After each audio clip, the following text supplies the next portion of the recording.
Welcome back to Spooky Happy Hour. I'm Becca. And I'm Bree. How are you guys doing out there? I hope that you are Yeah. ready for our episode today. What about you, Becca? What's been going on in your world? Well, I didn't even warn you about this. I'm just gonna make note to people. I am very fidgety and I am super sorry for whoever's watching. And whoever's listening, you might hear a rubber duck squeak because I'm literally holding on to the tiny little rubber duck that was in my Kickstarter box because I'm literally You need to like fidget. Tanner. And I don't have a fidget spinner and I need to fidget with something. And I sit here and I wiggle around and I feel like at this point, I'm turning into Tanner. Like, I have to drive, I have to fidget. And at this point, people, I'm putting on glasses There you and go. I've become him. Oh my gosh. It's okay because if anybody hears any squeaking, it's my chair. So now I feel like between the both of us, we've completely encompassed who his whole entire personality is. Yeah, I think we watched too many live feeds. It's what I look forward to the most. I know. I was so excited yesterday when they did go live while they went live in the Fear Club, and if y'all aren't part of the Fear Club, there's a lot of exclusive content on there. They post all the time, whether they're on the road or they're not. They have a lot of videos about what they do in their daily life. You have access to the Project Fear podcast, and my favorite part is the lives. Anybody can go Mhm. live when they want to, and they just went live in the UK on Friday, and it was so cool to see them like out and about filming the road trip, and we'll get some of that content in the summer. Yeah, I sadly couldn't really watch it. I was in the middle of like running errands for work and coming out of the liquor store, which was one of my errands. And I It's quickly okay. like I think Tanner popped and on. Connor were coming back to the Airbnb from Oh, the okay. liquor store, so Oh, they were perfect. also getting booze. Perfect. Great minds think alike in different time zones. Yeah, just across the pond, And I appreciate hanging out, drinking booze. everybody on the post in the Fear Club about is it too early to start drinking when I posted that right before work on a Friday? Never. It's a Never. Friday. I think like Yeah. Fear Friday, anything flies, Mhm. and I'm okay with that. I'm all good with that for sure. But yeah, what did I get up to? Not a whole lot other than drinking at work. And then I finally saw, of all the places, Disney Plus in Canada has American Horror Story on there. I think that's And because they collabed with Hulu. I yeah, so like whatever's on Hulu, which we don't get, goes mm. there, which is weird because it's like Disney Plus and So you can watch the Hulu shows on Disney Plus since they're packaged together now. yeah, like Oh. Seth MacFarlane has another show, and it's kind of like Star Trek. I forget Mm. what it's called. Orville, the Orville, or something like that. It's actually really good, and I recommend that if you do like Star Trek and you're a nerd. It's not like Family Guy at all. It doesn't have like any of like that crazy humor. It's actually like really well done. Mm. Yeah, so whatever's on Hulu, we get on Disney Plus. Well, that's a plus. So, yeah, and if nobody has seen or watched American Horror Story, it has been out for a while, and they just finished the 12th season. It is an anthology series, so every season is different. It's not the same, which is also a reason why I like it. It kind of mixes it up a bit, but then they also bring in characters, or actors, sorry, the same actors on a different season. They're playing a different character, and this season is called Delicate, and it's based off of, well, slightly, I think, based off the book called Delicate Condition. When I first heard about it, I was iffy. The past couple seasons of American Horror Story haven't really been the greatest. And I don't even think I watched the last one because it sounded kind of weird. The one How before long that, ago was what was it? 1985? yeah, I think that was like the season before with about like the serial killers and like Richard Rodriguez. And I don't think I finished that one because in the beginning it started out good and then it kind of fizzled out for me, and Mm. I do like when you're taking, like, real storylines and putting them in, but I don't know, like, sometimes you don't know if it's true. They do this with this season, but I really think, like, the very beginning seasons, especially with Jessica Lange, they are way better just because Oh, yeah. she's so iconic, and, like, Evan Peters is amazing in all the seasons that he does. Like, Everything the that he does, he's so good. everything that he does, especially that, like, Netflix Dahmer show, so good. That was, like, the last thing I watched before I got rid of Netflix. Um, but yeah, like, the 1st season is great. The 2nd season's good. I really like Coven. It's more based towards women, not Mhm. really men. And this season is kinda the same way, so I don't think everybody's going to like it. It is based around um, Emma Roberts' character. She is the main character. She is playing a girl named Anna, and she is desperately becoming a mother. So she'll do anything to have her own family, but she's also in the public eye as well. Um, so I was kind of iffy about the promo photos and seeing Kim Kardashian was in it. I was just gonna ask, I was like, "Is that true?" Like, I saw it Hmm. online. I don't ever really watch American Horror Story except, like, Hmm. those first couple seasons, which, like you mentioned, are, like, the best, and then I really love 1985, so and that was just, like, Okay. sprung on me, Yeah. because I hadn't followed the anthology in forever, but I did Hmm. read that online, and I was like, "Oh, man." And I like I'm not necessarily, like, against the Kardashians, like, they got their whole thing going on, but honestly, I was super surprised with her. I thought she was really good in this, and some of Mm. it's kind of, like, ironic in a way just from watching her character development. I'm like, "Okay, Kim, are you evil in real life?"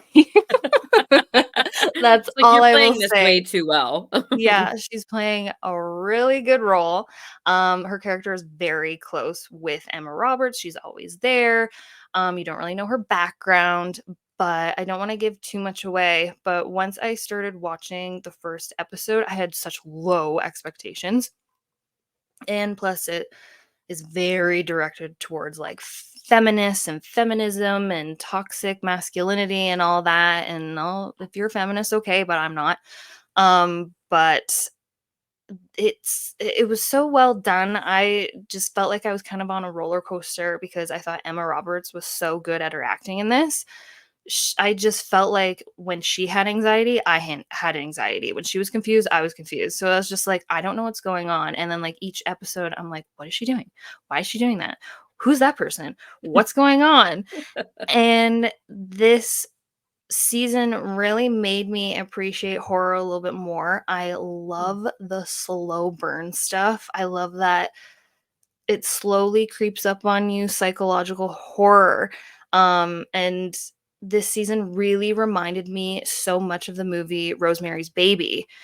It Oh. Yeah, and I had no idea when I was watching it that it was even based off a book until I kinda Mhm. saw it later on, and I was like, "Oh, okay." But I think they kinda blended those storylines together a little bit. So there is a little bit of, like, weird, like, Satanist stuff that starts going on. I don't know if you've ever seen Rosemary's Baby? Like, in high school, probably, Like a is the long, last long time time. ago? Mhm. Yeah, and that is also a bit of a slow burn movie. She starts kinda losing it a bit, what's going on, and then in the end, you're like, "Holy crap, like, what's going on?" And they do actually, like, kinda show a scene and a nod to it, and I didn't even know until I had to Google it after I watched this episode. It's later on in the season that they actually show a scene, but it's based off of Mia Farrow, who plays the lead character in Rosemary's Baby. And apparently, like the director Roman Polanski, like made her walk out into oncoming traffic. Yeah, and apparently that was a real thing. Like he was just like, just go, just do it, it'll be fine, I'll be behind you. And she like was like, what? No, thanks. No, I was like, "What? I didn't know that." Like, some of those, like, directors back in the day with those '80s movies. was like, "Holy They'll do crap. anything to get a good shot or They'll to, do anything." impact a movie line. Right? Like that actress in The Shining, she had Mhm.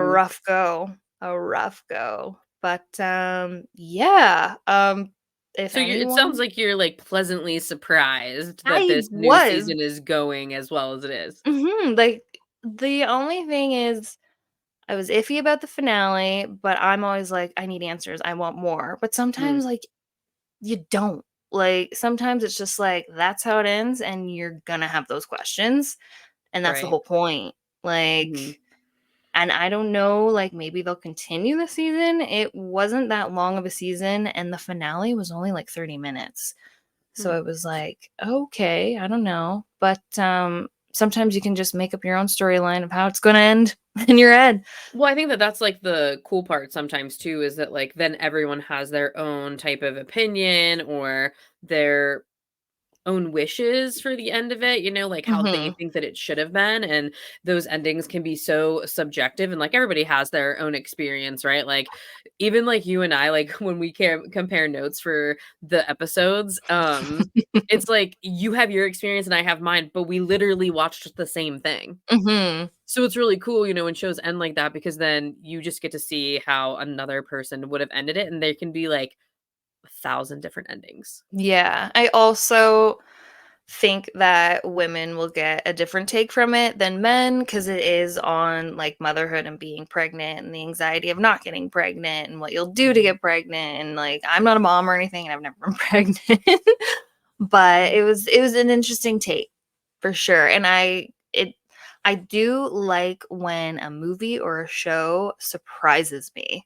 I'm just Mhm. like, okay, that was good. Like, I watched Roadhouse with Conor McGregor and Jake Gyllenhaal. I only watched it for those 2 reasons, and I had had never seen the original, Mm. and I watched it, and I was just, like, low expectations going in. I was like, "Damn, some of those camera angles were insane." They did the work, and I am such an attention to detail person. Like, You like the production of it, I do. I love cinematography. I love like, I'll be, like, watching Project Fear, and I'm like, "That's a good drone shot, like, good job." right? Well, Good I think that B-roll, we talked guys. about this in the intro episode too, but it's like when you can do that, it does really like Mhm, elicit a different response from your audience. And a lot of the time they're really empathic and they can draw you in and have that connection. So I mhm, do think that like when it is produced so well, overall, even if the content isn't as great as mhm. if it's produced well, sometimes it translates a lot better. Oh, 100%. I was actually watching a podcast earlier with the lead singer of Black Veil Brides, and he was also discussing about why he doesn't put stuff on Instagram and why he doesn't like constantly post. And he's like, I see this as like my own baby kind of thing. Like, you don't give a shit about what I'm eating in the morning. Like, I want you to see what I want you to see, and I want it to be good. And they just came out with a new song. I highly recommend checking it out. But when I watched that music video, I'm like, oh my God, like that production was so well done. They put so much thought into it, and I love when people do that, especially with movies or TV shows. Like, you can tell people are putting their heart and soul into stuff, and it just to me, it makes a big difference. If you're going to be like, sorry Marvel, but if you're going to throw some CGI in there and not pay your workers enough and be like, here, or the new Flash movie, that wasn't that Mhm. good. It was I a didn't even good watch it. movie. It was a good movie, but there is definitely some rushness with CGI, and I'm like, "Well, like, they did Parent Trap better." Like, It's Lindsay like, that was, Lohan like, playing herself. 1993 or something, 96 or something like Right? that. Yeah, like, some CGI is just not it's just everything's being rushed, and it's nice to finally see people who actually care about their work and take the time to do it. Like, I don't care if it comes out later Right. as long as you're happy with the end product, and then I'm happy. Mhm. Well, especially when you wanna support, like, the people that you do wanna support Mhm, because you know that they have a hard work ethic too. I've been, mhm, like, searching for things to, like, occupy my time or to do I, like, just gravitate back to the same old stuff, and mhm, when I just finished Amy Bruni's book, like, it mhm. on Spotify for the audiobook, and, that took up a lot of the time that I would have, like, probably just sat there and rewatched my normal stuff. So, now that I'm done with the book, I definitely am going to check out this new season of American Horror Story because I Yeah. like this concept. I didn't know that that's, like, what it was about, so I definitely Mhm. might check it out. Um, of course, I have my update for our listeners this week is from the book. I'll probably end up, like, reading the whole book at some point to y'all. That's how I feel, like, everything was so good. There were so many, like, things to pick from that really stuck in my brain, and she introduces this concept of, like, cognitive bias, and for me, like, it's more of, like, a psychology term anyway, so I know Mhm. what that means and how it applies to that type of world. But what she really says is that your intention going into it will be your experience. So, like in the counseling world, Mm. it's like the self fulfilling prophecy, right? Like, if Mhm. you tell yourself that bad things are going to happen or that you're not going to get this promotion and you're not going to do this or that, you're going to start behaving in that way so that when it does Yeah. happen, it's going to reinforce that belief anyway, whatever it might be. And so I Mhm. was like, how does this, like, part of me was like, how does it apply to the paranormal world? And she was saying that if you think you're going to go in there and you're going to communicate with this infamous ghost that's at this location, you're going to try to make any EVP be like, oh, I'm talking to so and so because you know it's there and that's your intention. You want to go in and grab Right. it. So Mhm. we have all of this history from all of these different locations. We watch all these different YouTubers. We definitely have followed Destination Fear, Project Fear. We've heard a lot of those histories. And we've seen their experiences. And for the most part, they do end up communicating with some of those spirits that are on these haunted accounts or within this history. So Mhm. I'm wondering, how much do you think of our own perceptions are going to influence our experience when we get to Penhurst? Because we are going on an investigation, very small, like really mini. However, 1 we hour. know yeah, we know a lot of this stuff anyway. We know some of the spirits that are gonna be there. So how do you think our, like, cognitive bias might come up when we're there? I don't know. I don't know how I'll feel going in because like, how many people are gonna be in the group with us?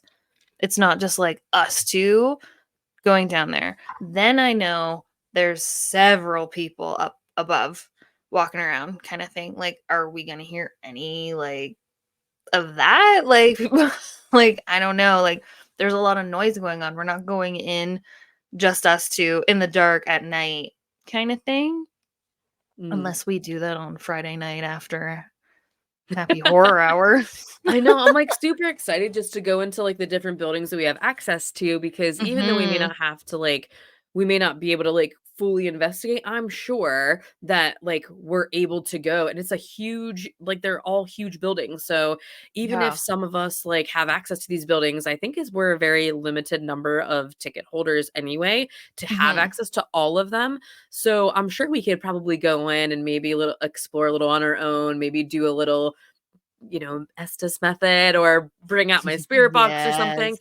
But I think like my perception going into it, because it's been, I feel like such a long time coming since we said like, hey, we're going that, Yeah. and it's like only a couple weeks away now. So I think that like my cognitive bias might be like, I know I'm gonna get something. It's like, how could you go to Penhurst and not, Mhm. get something? I don't think I have in mind of, like, talking to, like, a certain spirit or what's really gonna happen, but I do have the perception that we're gonna get something. So, Mhm. even if we, like, don't get anything or say, like, we don't have what we think that we're going to, maybe, like, my perception is gonna influence how I receive that. So, I feel like I have to keep myself in check, right? Like, if I do Mhm. hear something shuffling behind me, is it because I'm in the pitch black and we're not using our flashlight right now, and there's a group of 5 people behind me and they're doing the same thing? Or Yeah. am I gonna, like, completely attribute that to something paranormal? So, I think Mhm. that whenever we do go, it's just gonna be something to keep in the back of our minds of like, how is my perception really influencing what this experience might be? Yeah. Like, I think I'm gonna have I always do low expectations now just because Mm. I'm just that person, because every time I set a high expectation, I get bummed out and I'm like, "Oh, this is gonna happen," and it actually doesn't happen. But if we're gonna be down there, let's say with a group of 20 people, like, can we break away and how far apart can we be? And I wanna be in the dark and I would love to do the essence method, so put me under.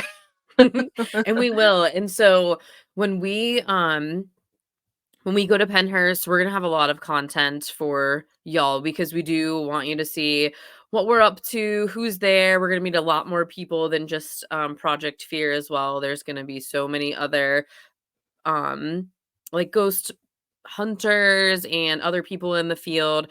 It's going to be a Mhm. really great time. And so we'll see how that does play out. And Yeah. you know, it's since Penhurst is an asylum, like I start thinking about like all of those hauntings, right, that are kind of just like that. And for me, Mhm. like the sanatoriums and sanitariums are pretty much in that like asylum category for me. I know that they're different, right? Yeah. They're still like medical type institutions. One's more like psychiatric and the other's more medical, but I think that they Mhm. have similar environments, similar histories, because it's all people that are trying to help other people and have super abusive conditions and are understaffed and all of those things. So Mhm. to know the difference that I've been able to find between like sanatorium and sanitarium, because it's always been something that I've wondered, like, why does someone say it one way and why does someone say another one? Yeah, I didn't know Um, this. some people use them interchangeably. So, and I think that that's perfectly fine, but some people do think that there are differences. And I think the main difference that I could find is that the O in sanatorium is for chronic, but like curable illnesses, like maybe a really Oh. severe case of the Oh. flu. And then, like, the A, sanitarium, is used for much more of those terminal conditions like tuberculosis, which we're gonna get into when we start talking about Sweet Right. Springs, but they're so Mhm. commonly used to describe, like, health resorts. It was originally the words were originally meant to, refer to those health resorts or those medical spas rather than these long-term care facilities like we know about them now. Mhm. So, the history of Sweet Springs, which is where the crew goes in this episode, is really this is very similar. Um, one of those health resorts that turned into this long-term care facility. Yeah. Yeah. Yeah, that's so interesting about the O and the A. But the history with Sweet Springs is the mineral hot springs of Sweet Springs Resort was owned and operated by a Revolutionary War veteran in 1792. Slave labor created the resort for civilians, politicians, and tourists alike for rest and relaxation, but also for cures to illnesses, as the mineral water was believed to have healing powers. Many people come from near and far with their ailments and search for hope. The resort was scheduled taking slow scheduled so secluded for taking a day's carriage ride to reach it. Guests included former presidents, their families, and other prominent members of elite society. As industrial advances surfaced, railways were constructed away from the resort and eventually it died a slow financial death. Throughout its time, the resort changed hands many times, and in 1930, Sweet Springs went into receivership since the rail lines were constructed elsewhere, and those connected travelers to other locations, and the resort could no longer be sustained. In 1942, it was converted to a sanitarium for patients with tuberculosis. Experimental treatments were conducted and failed over and over again, which led them to dispose of the dead bodies by burying them on the property, mostly in unmarked graves. Families were afraid to pick up these loved ones and their bodies, and they believe that they could still catch the deadly disease from doing that. So they were just pretty much disposed of. And in 1945, the property changed hands again and was opened as an old folks home, and it remained that way until it closed in 1991. This site was added to the National Registry of Historic Sites in 1970, and the current nonprofit organization that funds this historic site that still runs today. Recorded deaths on the property are hard to come by, but legend proposes that hundreds of slaves are buried on the land as well as patients killed by the White Plague. And they called TB the White Plague due to the paleness of the patients. It was also called consumption because victims of this deadly disease became so emaciated as if their bodies were being consumed from the inside out. Descriptions of tuberculosis date back to 400 BCE and can be translated to meet similar descriptions across all cultural histories. That means the Greeks, Romans, Egyptians, they all had documented that tuberculosis was happening in their communities. The ancient Greek physician Hippocrates, who is commonly referred to as the father of medicine, prescribed fresh air, milk, particularly breast milk, eating wolf livers, drinking elephant urine, and sea voyages to regions with gentle, more favorable winds, such as Egypt and Libya. It took centuries of all types of obscure practices to even get to the treatment of the 1900s. By 1953, 839 sanitariums were built and cared for over 136,000 patients. At that time, the treatment for tuberculosis was isolation, fresh air, and proper nutrition, which is why you see so many photos of that time with patients in their bed lying outside in the sun. If you couldn't afford to be placed in a sanitarium, or spend your last days like those that are wealthier in resorts, you resorted to Lunger's camps, the most popular being in the Arizona desert with dry air and lots of sunshine, where individuals with tuberculosis, rheumatism, asthma, and numerous other diseases stayed to offset the costs of institutional treatments whilst trying to save their own lives. Surgical treatments at this time were often utilized, which meant collapsing one of the patient's lungs to rest, which led to many deaths. In 1943, an antibiotic was created to cure the disease, and by the 1970s, TB had declined so rapidly that most thought it to be eradicated. However, a resurgence of the new drug resistant TB strains in the 80s led to 20,000 more TB patients just in New York alone. The World Health Organization issued a global health emergency in 1993 due to this resurgence, and it's estimated that nearly 500,000 new cases of these strands pop up every year. Jesus. I thought, one, I didn't know that TB dated that far back. Had no freaking clue No. that you could find it like before the era that Jesus Christ is said to have lived on the earth. So Mhm. it dates way back before that.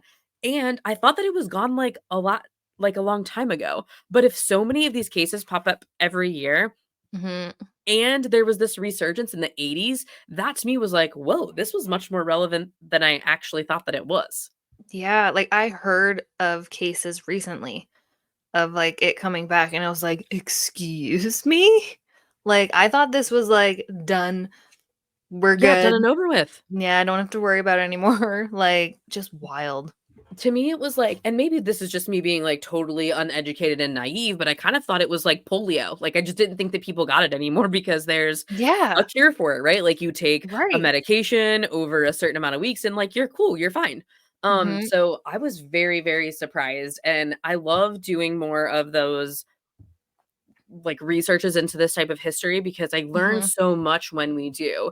And that's another mhm, part of Amy Bruni's books that I really appreciated as well, is that she says like you have to do your own research because how what you know will inform how you go into an investigation or look at a certain thing. So I think it's really enhanced my lens when we are looking at these places, that mhm. it really wasn't all that long ago that No. people were in these sanitariums. You know, I think I found a picture today from like Lakewood, Colorado, with all of these patients that were laying in beds outside trying to get sunshine in like 1953 or something. And I was like, whoa, Wow. wait a minute. Like, that's not that long ago.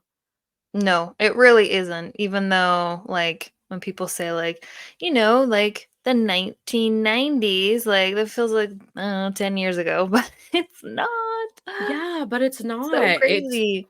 and you think though, like, no wonder all of these places are really super haunted because they were having all of these really intensive, awful treatments that were happening. They really wanted to cure this Mhm. disease. And it makes sense. If it's been around since 400 BCE and this is the 1900s, it's like, let's do something about this. Let's figure out what to do. So they Yeah. thought that all of those properties in the mineral water from these hot springs would cure all these diseases, and Mhm. people would go maybe not have certain diseases like they thought that they did or whatnot, and then say, oh, I'm cured. So then everybody would flood here over and over again until all of those times that it's changed hands, and then the history that we know of, especially at Sweet Springs, was Mhm. not so sweet. So it makes No. sense why the haunted accounts Mhm. from eyewitnesses are also just as intense as the history was. Yes. Yeah, like, witnesses have experienced full body apparitions, shadow figures, firm touches upon their shoulders, and physical attacks like pushing and shoving. Sounds of chains dragging and shackles shaking are noted, and unexplained audible noises are rampant, proving that you are never alone, people. At the secluded and abandoned former hotel, hospital, and old folks' home. Several owners have died unexpectedly owning the property, which points to a diabolical intervention. Wild. Like, Wild. 1, 2, okay, maybe it's some sort of, like, coincidence, but I think it's been 3. Yeah, like and like they died on the property. Like you own it and they died on the property. Weird. It's so strange to me because I think that, like, one time could be a coincidence, right? Mhm. Twice might be a little bit more than that. 3 times, it's a pattern.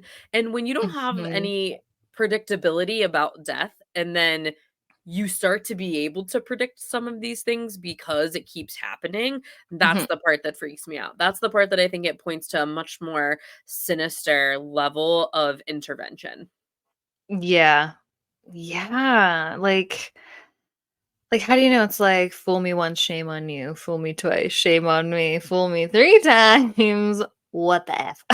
Yeah, Like, stop fucking with me. No. stop it. And Like I don't like even know if they know what they're really getting into in no, this episode, I don't think so because either. at the last episode before that, like, Dakota mentions, like, "I'm having a really rough time," and I think it was much more Mhm, psychological than anything at this point, but they are running low on fumes, and when mhm. they make this pit stop, I think everybody's, like, kind of feeling that uneasy thing to go into this location. Yes, I really do love the little tidbits in the RV though. And Dakota makes a very interesting point and question about like what makes you guys want to do this.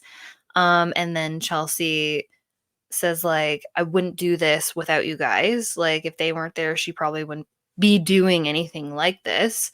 But, she's a girl that seems to just love a challenge, and she finds it very challenging, and she wants to bring her fear to a new level, which eventually, like, she does. Like, this first season, she you can tell a difference for sure going back. Her scream is so loud, and it's the And it comes same on, like, tone. all of a sudden, there is no, like, Yeah. "Let me even figure out what's going on." It's just this reaction, like, this involuntary response at Yes. this point in time. And everybody, I am a little thirsty today, so I'm pouring early, so I know, uh I'm sorry, I look like my face is so red. I ended up okay, when I went to the liquor store to buy booze for work, I was like, "Might as well get my own while I'm here." Not on the company card, let's make that clear.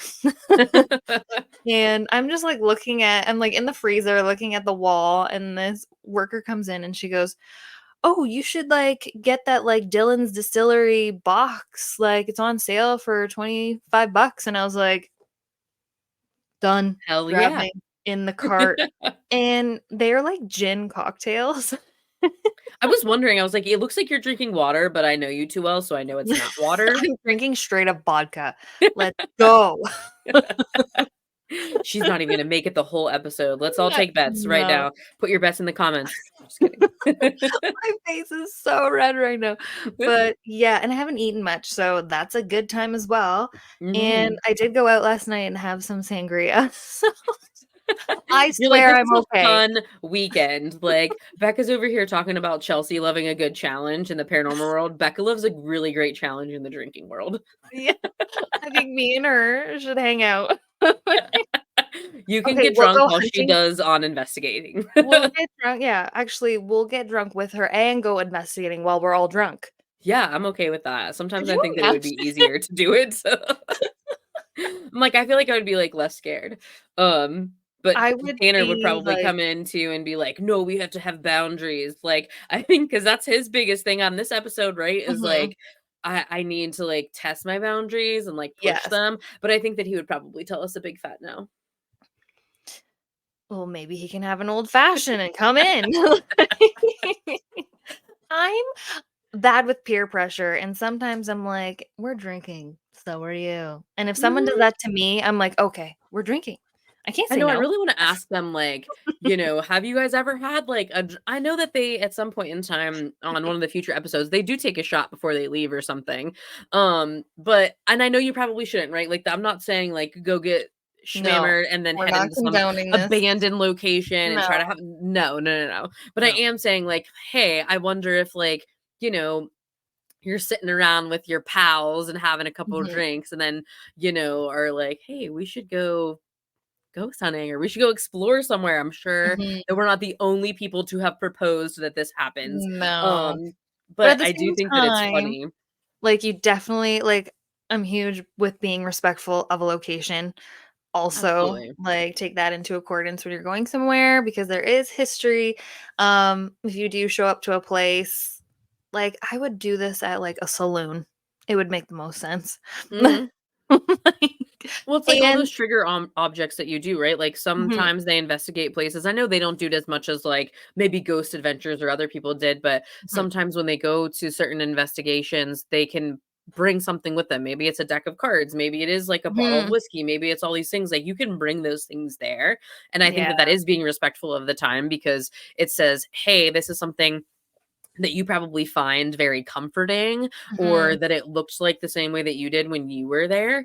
mhm, So I think that those things are all very appropriate. mhm. What I did not think was well, we'll get there because I do want to I do want to make sure there's this one part when they are investigating as a group that I just thought was like really inappropriate to have. I know that when this episode was filmed, the property did either change hands or somebody else was in the care of it because it went from Ashby to Cindy. So it's like when you go and book one of Oh, these investigations, Cindy's your point of contact. So I don't know if she mhm. just manages more of the reservations or if she actually owns it, but there are a lot of differences of what was allowed on the property when they were there filming Destination Fear than was allowed when they were there filming Project Fear. But we'll definitely get into that. Hmm, Um, interesting. But yeah, like, when, flipping back to when, Dakota asked that question and Tanner was just like, "I wanna test myself, test my boundaries, like, what am I gonna do in this situation? Am I gonna run from the fear, or am I gonna, like, protect my friends?" And I really think I don't know, before he even got there, I think the spirits were kinda listening in on this as he was pretty tested in this one. Oh, absolutely. I mean, very much so Mhm. targeted. And I think that the pit stop beforehand also set them up very nicely for what Mhm. they were about to get into. So they Yeah. make a pit stop at Lake Shawnee Amusement Park in Rock, West Virginia, and Mhm. that's said to be haunted because the Native Americans inhabited that land from the 1400s to about the 1700s when the Clay family, which were the first white settlers in Mercer County, took over that land. And during that time, it's said that the members of the Shawnee tribe took Mitchell Clay, his three children, and murdered them, one of them by burning him at the stake. Mhm. So Yeah. both children are buried on the land. However, the third child, Ezekiel, that was burned Mhm. at the stake, doesn't have a grave site. But it is said that he's to be seen there as a full-bodied apparition right by his siblings' resting place. And Native American spirits are said to be there too, as well as chanting. And when they go there at night, so they're there during the day and they're having an interview with someone and they're learning all about the history of the land and the amusement park. And then later they go to the siblings' resting place at dark. And that's where it just gets a little bit creepier. A little bit weird. Because we also learned in the interview that there was 3 more children that had said to die on the property. One by being smacked into a delivery truck. One boy drowned while canoeing on the pond, and another drowned after his arm got stuck in the drain pipe at the bottom of the swimming pool.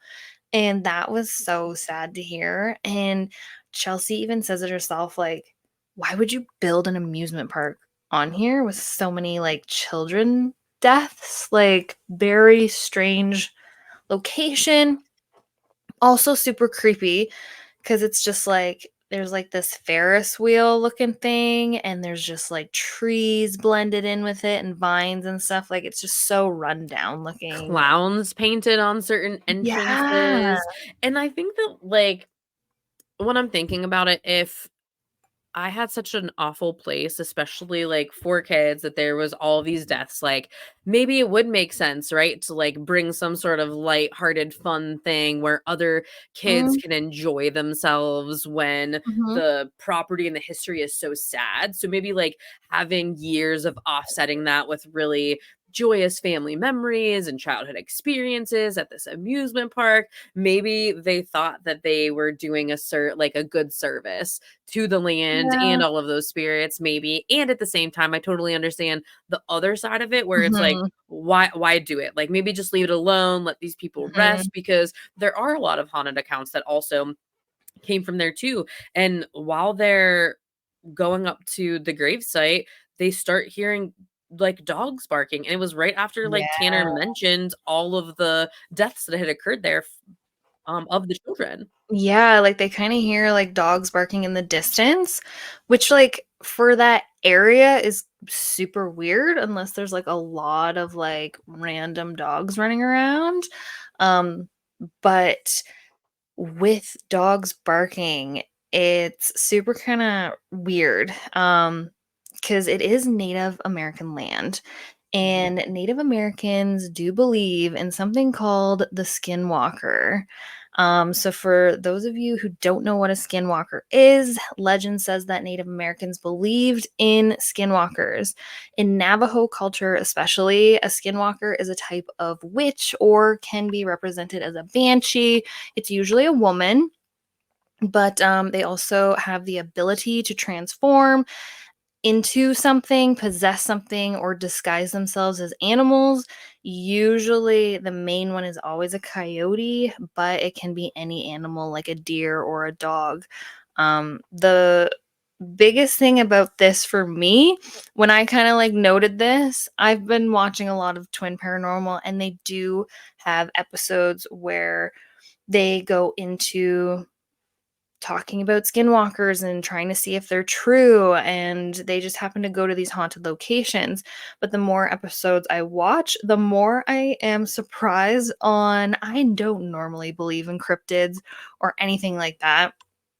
Aliens I'm a little iffy about, since I'm so afraid of them.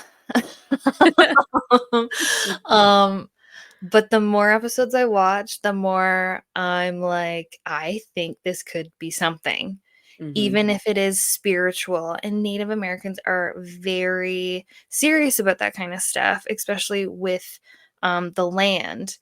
And every time I've watched a Twin Paranormal thing, like the they say in that culture as well, like, don't whistle at night. Do not do that because that can draw its attention.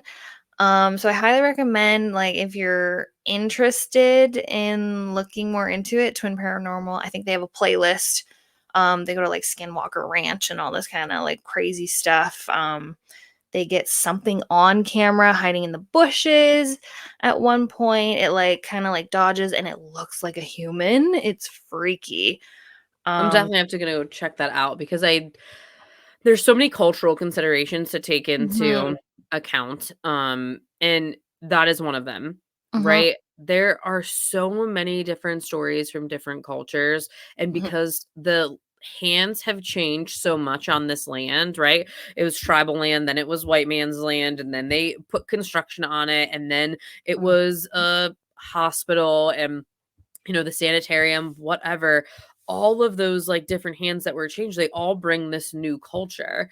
mhm. So when they do the packet read there, I think it's just very ominous, right? Because you Yes. were on like land that was more cultural. You're Mhm, bringing your own cultural aspect to it, and it makes it much more spooky, much more creepy, and that factor all of those factors really increase dramatically mhm, because if I'm at a place where I know this history, I know there are murders that have occurred, I know that a child was burned at the stake, and I'm reading about that history, of this area at that abandoned place when everything's all run down. For me, the spooky factor for this packet read exponentially increased, and then it increased even mhm. more because when they get to the location, Oh it my is storming, like, you can hear the god. thunder, see all the lightning, it's pouring, and paranormal activity is said to really be increased when those elements are Mhm. much more active like that. Yeah, for sure, and I think during the episode, they go outside and Tanner's just like, "There's a full moon.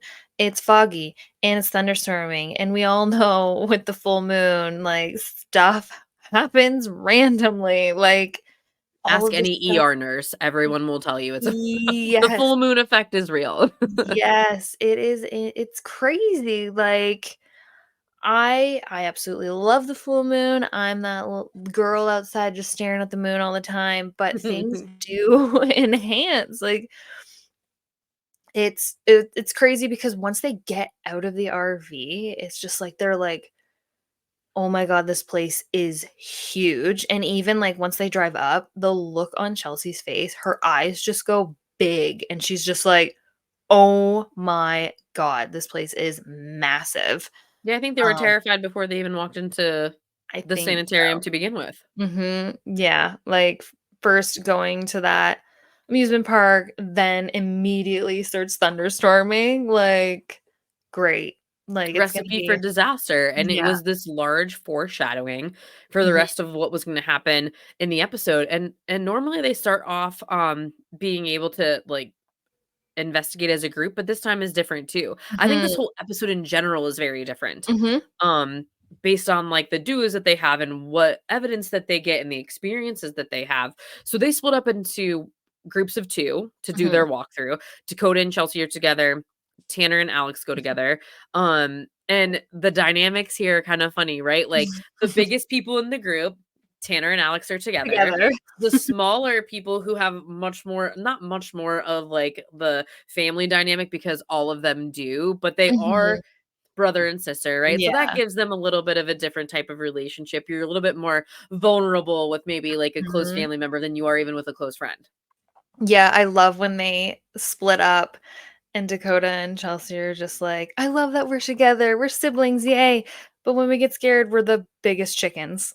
And then I was like, "Go team chickens." Like, Yeah, they, like so all funny. their fear, they just bounce off of each other. It's like Mhm, when one gets scared, the other one gets scared, and then their fear is totally heightened, which if Dakota's experiment and theory is true that like the more that you are afraid and show that, the more paranormal activity that you're going to receive, it makes mhm, sense because all of them are terrified all episode because of the amount of evidence that they're gathering and the experience that the experiences that they are having, and it does ramp up because while they're split up, so on the first floor west wing, Dakota and Chelsea hear this really loud noise and mhm. they think that it's coming from the second floor. So they go up there to investigate and they notice more noises. And then something moves down the hallway and they're totally frozen. But they continue to hear these noises. It's almost like something was being thrown at them or maybe a door Yeah. is slammed. And they just are screaming at every little thing. And it keeps happening. So they're screaming a lot, right? And they do seem really, really scared. Yeah, like, and once they even get upstairs, like, when they were downstairs, it almost sounds like someone's just like, boom, like, slamming their foot down to get their attention, and they're like, "Okay, like, we gotta check this out, but I don't really wanna check this out, but we have to." They're, like, not even that far from, like, getting up the stairs, and it just starts happening, and Dakota's even like, "It sounds big, whatever it is," and they're both kinda, like, feeding off each other's fear, and they just keep backing up, backing up, backing up, and it's just like, was it warning them to just, like, not come up those stairs? Like, "I'm up here, don't come up here," but obviously, like, in every horror movie, when you hear something, you follow the noise, and you're not supposed to do that. We're always looking at the characters like, "What are you doing?" Hmm. Um, And they do that here, and they get freaked out, and it's crazy. There's a lot going on just within depending on editing and stuff like that, depending on how much happened, like, we don't know, like, maybe there was more that was going off, and they're just like, "Let's go." Like Well, and I'm sure that there had to have been so much more because I think that this episode was so jam-packed that they would have had to have concluded of, like, what is going to be the most impactful here and how are we going to show that, and there was a lot of stuff to show. there was so much going on. Like, eventually, they do switch places with Tanner and Alex and go to the 3rd floor room that's 3007, Mhm. and this is where the digital recorder session happens, um, and they kinda, like, place it outside of the room. I don't know if they, like, noticed that it was that room at the time when they were recording, but, yeah, and then at this point, like, Dakota and Chelsea are in the basement, which is, like, the slave quarters, and So while they're down there, though, this is what I was gonna say earlier was that so the man named Ashby, I think his, like, first name starts with an O, and it's very different, and I can't remember what it is right now. Orland? I could be S wrong. Something like that, like Oris or I don't know.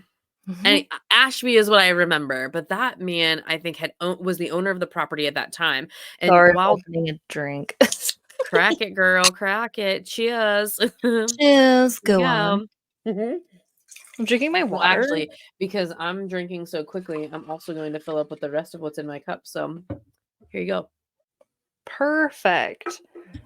This So literally looks like water. it does look like water. At first, I was like, Sparkling. "Nah, no, it's definitely alcohol." Um, he owns the property at that time, and I Mhm. don't know if Cindy does now, but so when because they returned to Sweet Springs, spoiler, they returned to Sweet Springs during Spoiler the alert. Project Fear days, and Cindy is the one that they've been communicating with the most, and when they go in this episode of Destination Fear, there's an entire room that has dolls in cages, which Yeah. is really representative of that slave well, one, they're in the Mhm. slave corridors, but of Yeah. the slave era, which I think is not only distasteful, but totally inappropriate, and Yeah. I'm sure are going to like offend the spirits and make them maybe even more restless. But when they Yeah. go back during the Project Fear days, that's not there anymore. So I wonder if Oh, okay. Ashby allowed that to happen and for it to be Oh. there. And then when it changed hands again to maybe Cindy, I don't know if Mhm. she, owns it, like I said, but that's no longer there. So I'm hoping Interesting. that, like, that maybe I know it didn't really decrease any of the paranormal activity because if you watch Project Fear's episode there, they even get more than they got this time. Um, Mhm. but I hated that, right? Like Mhm. walking into it, and they even talk about it too. It just like makes me feel really like gross inside. It's that Yeah. empathy for like, why would you fuck with something like that? Yeah, like, it was super insensitive, and especially, like, as I was saying before, like, be respectful of these locations because you don't know especially if you don't know the history, but when you do, like, clearly putting dolls in cages and they're hanging everywhere, I would be, Not like, okay. kinda pissed off if I was, like, dead and had to hang out there and see that all the time, like, Yeah, yeah, completely super unacceptable. I was insensitive. chained in real life here for however Yeah. long, and now I have to see either maybe I am still chained here and that's why I can't leave, or if I'm Mhm. not, I have to see this visual representation of a place that I really can't leave.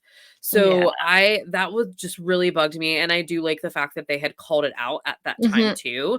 And Mhm. even after they do, I think is when some of the activity starts like ramping up, like they acknowledge that, and Mhm. then they hear all 4 of them, which is Yeah. weird because, like, let's go back, like, Dakota and Chelsea are in the basement, Mhm. and Tanner and Alex are on the 3rd 3rd floor. floor. There's so many floors that are separating them, and all 4 of them hear an audible noise that sounds like either, like, a whistle or, like, a woman wailing or moaning or Sounded something, like a and moan.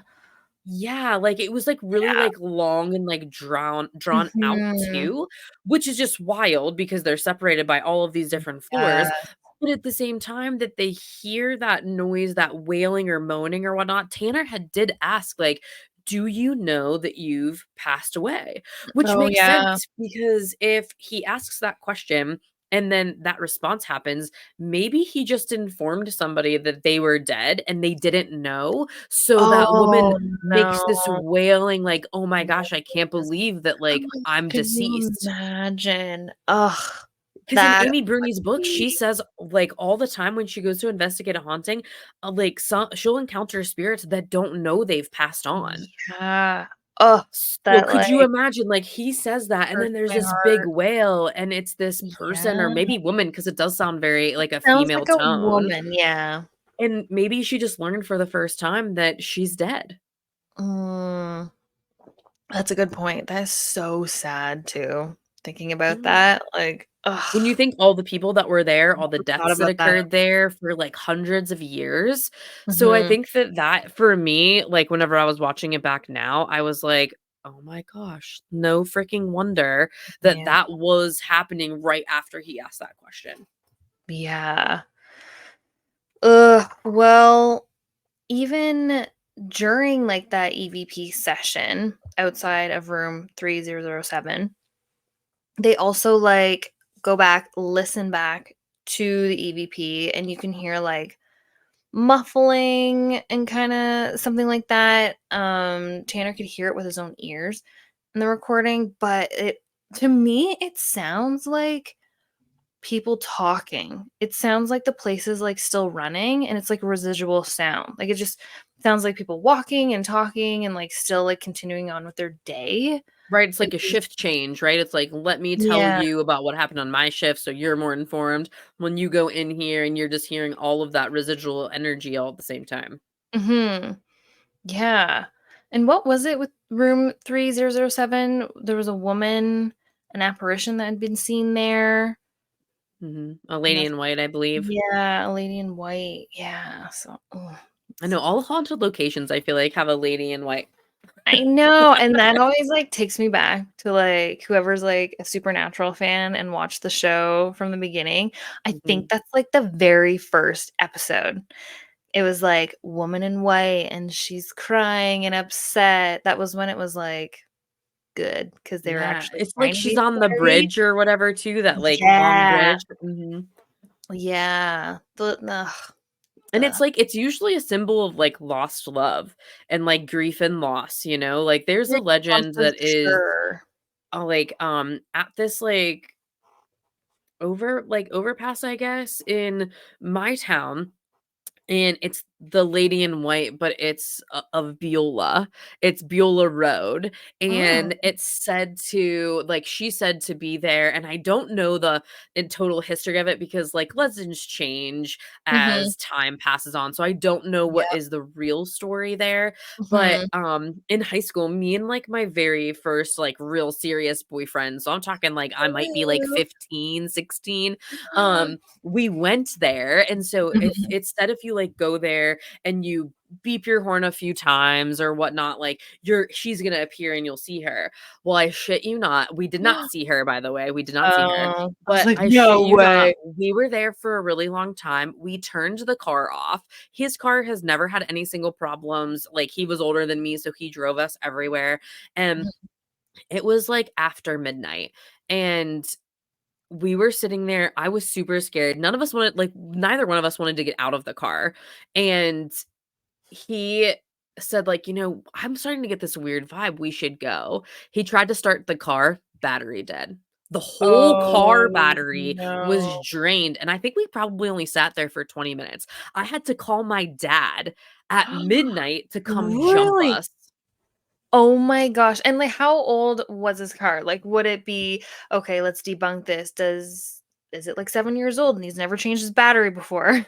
No, because his dad took care of cars, and even, like, to this day, Oh. he drag races. So it's like he took care Mm. of his vehicles, like, Mhm. there would be no way that, like, if there was any even indication that any of his vehicles needed some type of tune-up, like, he's on it in terms of, like, Mhm. preventative stuff before that happened, and it had worked perfectly What? all day, and we were, going around to, like, friends' places and a Yeah. whole lot of different places, so there was no reason why in Mm. 20 minutes his Mhm. car would not work, so that battery was completely drained, and we think it was probably by a woman in white. That's crazy. Cause like, yeah, if you're, like, starting your car, turning it off, starting it, turning it off, and you're just, like, going places, it should be fine. So, to let it sit for 20 minutes, that's weird. Weird. I'm Mhm. not a mechanic, I don't know much, but Me that's either, but still it's there was no other way to put that other than something paranormal, and he had said, like, "I'm starting to feel really weird." Maybe he just felt, like, the effects of, like, it, like, depleting, like, our energy or something? I'm not really maybe the sure. battery's dead now, so now I'm gonna drain you. Ugh, that's Mhm. creepy. So I That's think wild, anytime there's a though. lady in white, so it makes Mhm, sense that maybe they would get some EVPs or some residual stuff, especially in that mhm. area because it is supposed to be super haunted. And there's a lot of like grief. I think when the grief and loss is really high and that lost love or just something in that theme of feelings is really high, that energy is really strong. Oh, yeah. Well, that's like that old tale about La Llorona. Hmm. She was in white, and you hear her crying about her children who have died, and, like, it's always something to do with grief. I've never thought about that before, but it's so true. That's a great point to bring up as well. Well, it makes sense because, like, it's so intense and it's Mhm, pervasive.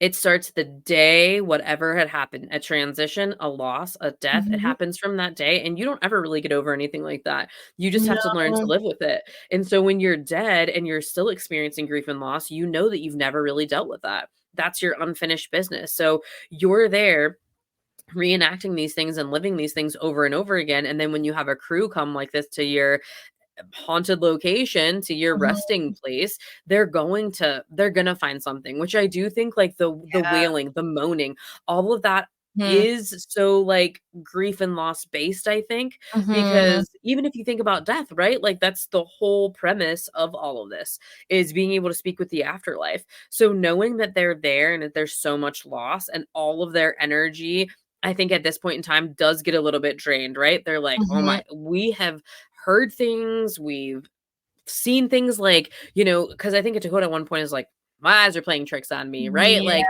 this Yeah. is it because they're constantly trying to, like, debunk, like, "Nah, I'm just tripping," This is Mhm. not something that, I'm actually experiencing, but they are feeling these things. And, Mhm. of course, when they go to sleep alone, all of Yeah. those fears are really heightened, and they're like, "Wow, we've had a Mhm. jam-packed night full of activity," but Yeah. they draw and let fate decide where they sleep. Good old fate, yeah. So Chelsea gets the basement hospital wing.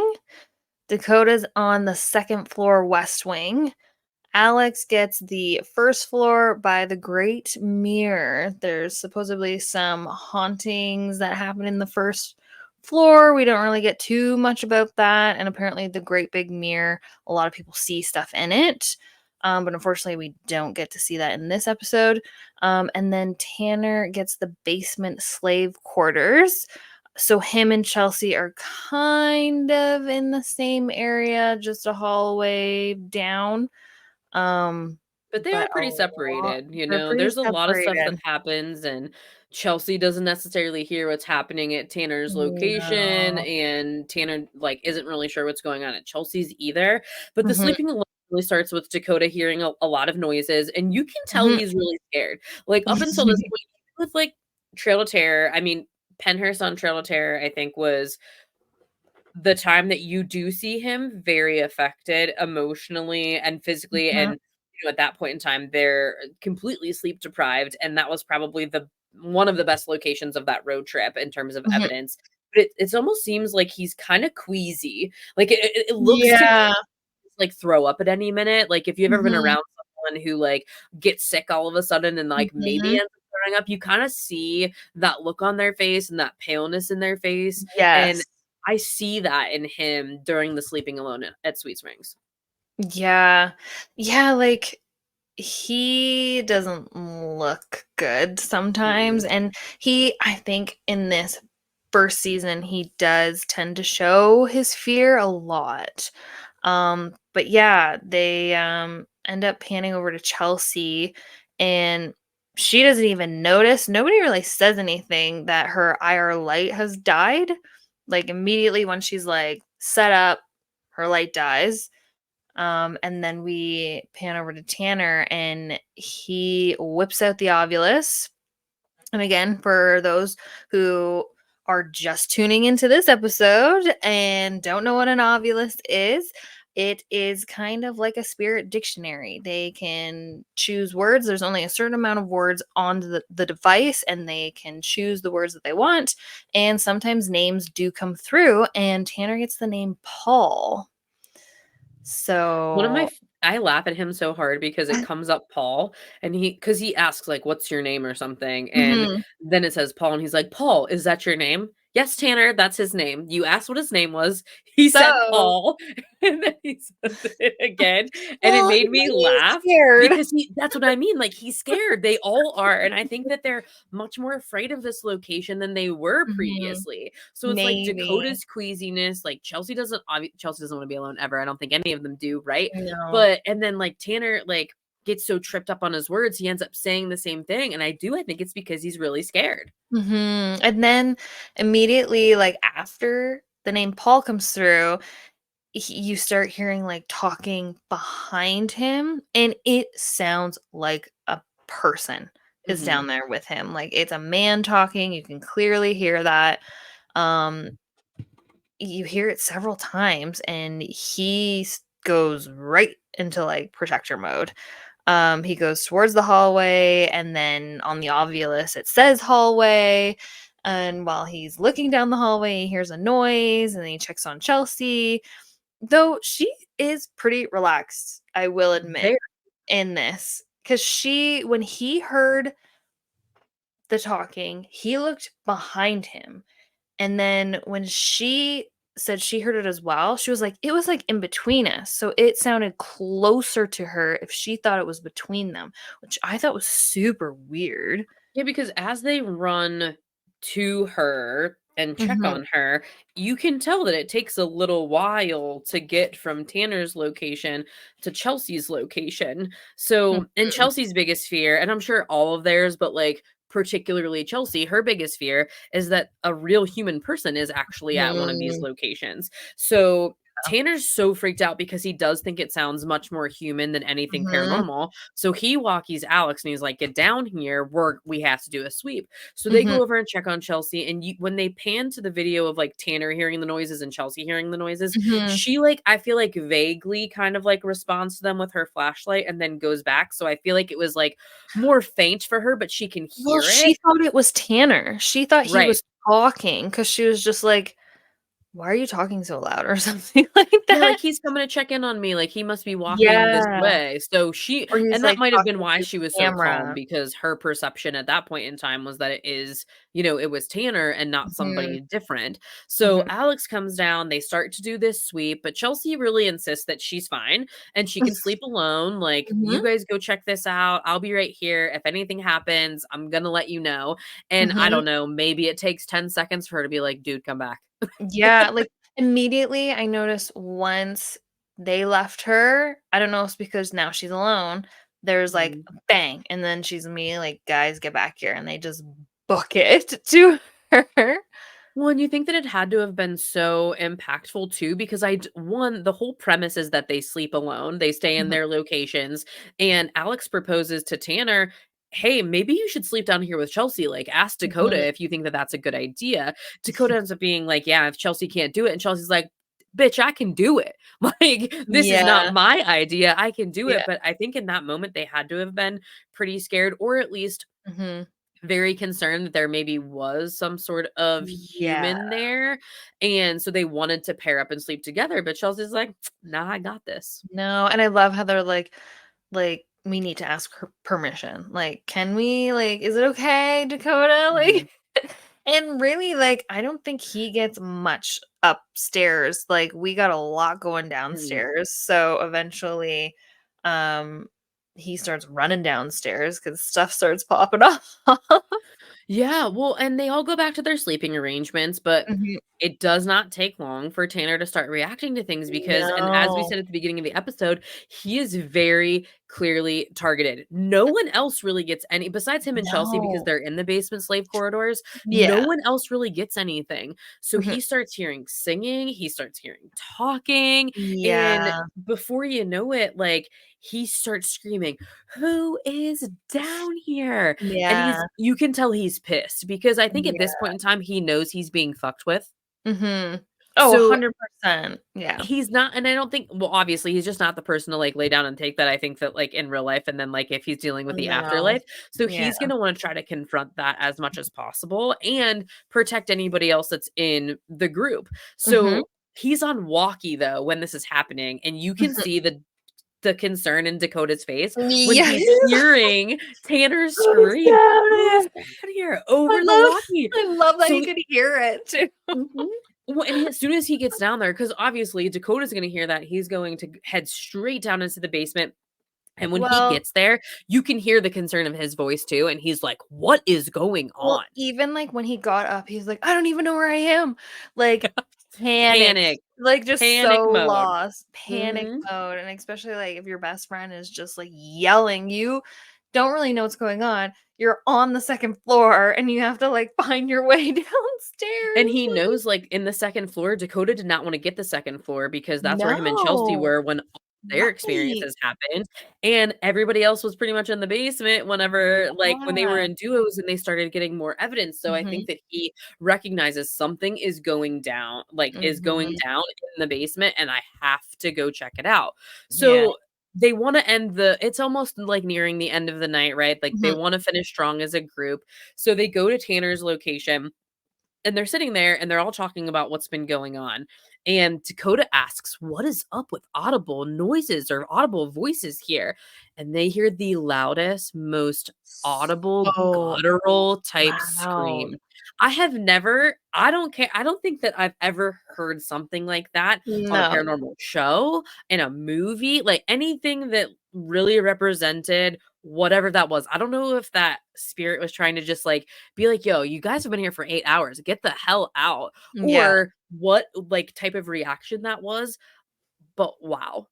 They yeah, and it always seems like it's coming from because the way the setup is, he's got, like, his I think he was sleeping on a cot, and it was kinda, like, angled, and there's, like, a doorway beside it, a doorway beside it, and there's a doorway behind him. Everything kept coming from that doorway behind him Into the hallway. into the hallway, and it to me, it almost sounded like 2 people. It Mm, sounded like mm, when he mm, thought he was getting mocked, it sounded like a man and a woman, like, especially the mm, singing, that sounded like a woman to me, and then it sounded like a mhm. man talking. So, like, maybe 2 people were taunting him and then just, like, fucking with him, like, Yeah, different I don't know, spirits. different spirits, and then at this point, they're all kinda regrouped just kinda hanging out there and talking, and then it's just like, "Ah," like and then you got Chelsea screaming, and then everyone books it, and while they're, like, Yeah. booking it upstairs, it literally was like a scary movie, like, this thing seemed like it was following them. You could still hear, like, noises behind them, and it was just, like, trying to push them out, like, "Get out of here." Like, Mhm, and they and it left sure as hell everything. did, Oh my because god, yeah. they left a static cam in the basement, and that Mhm. camera was recording the entire time that they're on the front porch of Sweet Springs. Tanner's like, "You're gonna hear singing, you're gonna hear mocking." He was very Yeah. convicted in his experience, being Mhm. like, "This is what exactly you're going to hear," and sure as shit, Dakota takes out his laptop, they put Tanner's footage in there and they're all reviewing it and everybody is very noticeably reacting to what they are Mhm. hearing and Mhm. being like, "Nope." Chelsea's like, "Nope, Yeah. nope, nope." Yeah, she Like gets up and she goes down the stairs, she's like, "Nope, nope, nope, nope, nope, well, nope." and you think about it, like, they're halfway well, they have just started their road trip, but they've been at all of these locations already in the last few days. They're Mhm, really tired, and all of them say, like, "I this is an adrenaline rush, like, I am not mhm. even anywhere near tired because of what has just happened to us." No, and I think once they get onto the porch, it said it was about 5 a.m., like, it's daylight, you can hear the birds singing, and they're just, like, wide awake, ready to Mhm. go. Like Well, and even, like, Dakota before they got out, like, for sure, he was just like, "Everything in my gut is telling me to get out." And that mhm, same expression that he had, his vocal tone, his whole demeanor at that point really took me back to Crescent when they go back to it and he starts interacting with what he believes is a demon. I don't think I've ever seen him that scared unless it was at Crescent that last time before he mm, gets, like, physically affected. But just, mhm, like, the tone in his voice is really what got me because I responded to that, like, in my body, like, I mhm. was scared for them when he's like, "Everything in my gut is telling us to get out." Like, it was almost desperation is what I Yeah. felt from that sentence, and thank God that they did because Mhm, then they got to review all of that evidence, and it's hard when I'm sure that you're alone and experiencing something, and then they have that whole group experience afterwards, but for Tanner, yeah. he's been getting that experience the whole entire time. The whole So night. for his solo experience, I'm sure he wanted to prove this is what I was experiencing and you're going Mhm, to hear it and you're going to know it and they do. And everything is just this large like validation at that point. mhm. And they say, "You know what? It's time to go. Like we're done with this place." Yeah, and it definitely loops back to the beginning of the episode when Dakota asks that question, like, "What makes you wanna do this?" And Tanner says, like, "Am I gonna run or am I gonna be a protector?" And we really get to see how he reacts, and that's how he reacts from now on. Like, he is that guy that is gonna stand in front, protect you, like, won't back down, especially if you think there is a person. I think there is an episode in Project Fear where they think there is somebody, and I think Tanner's got a pipe and Alex has got something, and you got the 2 big guys walking around like, Mhm. "We got weapons."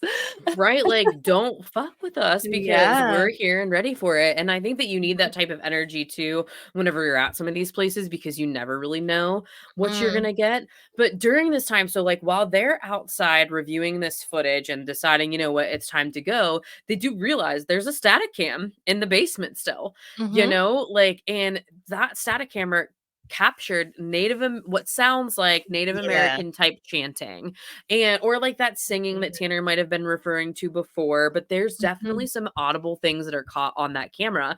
And Mhm. so my thing concluding the end of the episode, right, was who the Mhm. hell went back there to retrieve that camera that was rolling in the basement that caught That's this stuff? the thing, and it's not just the camera, like, it's all the sleeping gear, like, they left everything, so you got pushed out, and then it's just like, "Well, now do we wait until it's, like, the sun is at its brightest and grab all of our gear?"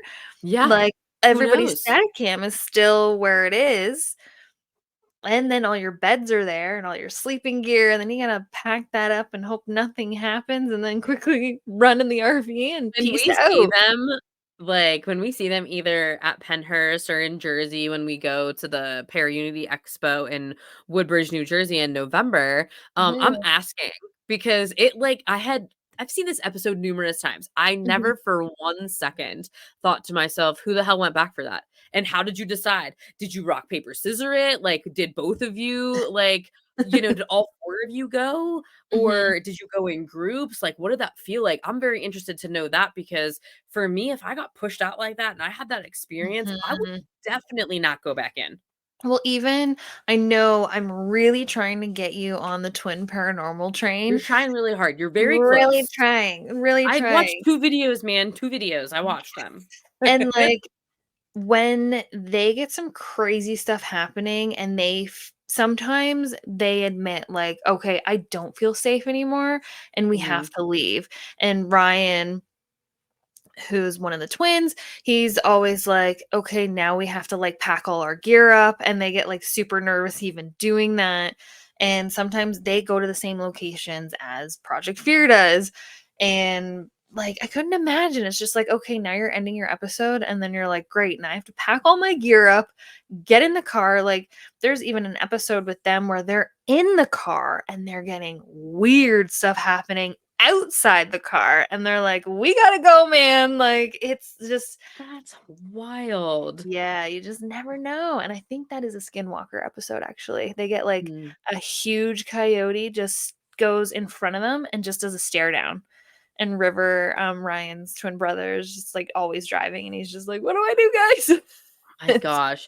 freaky. So many unexplained things, so many things to check out on YouTube. We do want Mhm. to end up reviewing some of those other paranormal YouTubers Yeah. as well. There's so much content out there. And Mhm. although we're clearly biased, right, for Mhm. Destination slash, Project Fear now, we do want to expand some of our horizons in the future. However, future episode next week, if you'd like to watch along with us, you can stream Destination Fear on HBO Max and Discovery Plus. But next episode, the crew jumps back into the RV and they venture to St. Albans Sanatorium in Radford, Mhm. Virginia.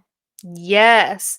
And I guess for the both of us, because sometimes we like to do like little LOL moments, like the funniest part in this episode, because like obviously these guys have such a fun time and Mhm. they go out. It's when they go outside and they go to like, I don't even know, like that certain area and they notice there's like dead snake skin hanging from the wall. Mm. And then all of a sudden, like, birds fly out. And then My Dakota's God. just like, birds, birds, more birds, lots of birds, several birds, and bats. Okay, getting out of here. I'm done. And then he's just like outside, and then he's just like birds and bats and snakes. He's just like, We I'm done. always have to end on a laugh, and like Dakota is definitely one that's going to give it to us. And Mhm, unfortunately, I don't think that Dakota laughs a lot on our next episode at St. Albans. mm-mm, So stay tuned because poor Dakota. Tanner gets really targeted in this episode, but it's mhm. coming for Dakota next. So It's coming for Dakota. catch And us every Thursday, guys.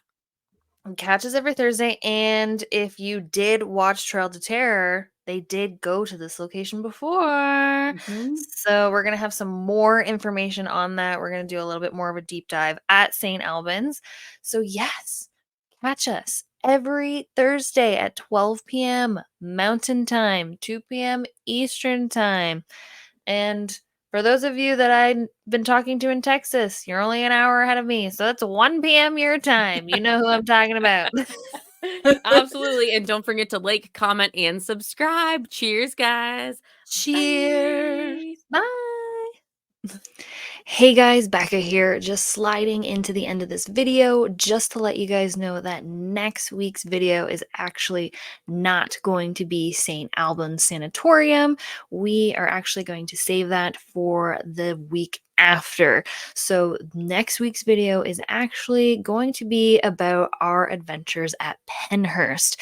We'll be going there this weekend and we'll be doing Paracon. We're going to be there all weekend, and we thought it would be a super fun idea that if we posted about our adventures, what we're doing, we're going to be filming that weekend. We're going to try our hardest to get this video uploaded for next week so you guys can see what we got up to, who we met, what we did, and we will be filming and drinking along the way. So we are so excited to share this video with you guys, and hopefully we'll see some of you this weekend at Paracon.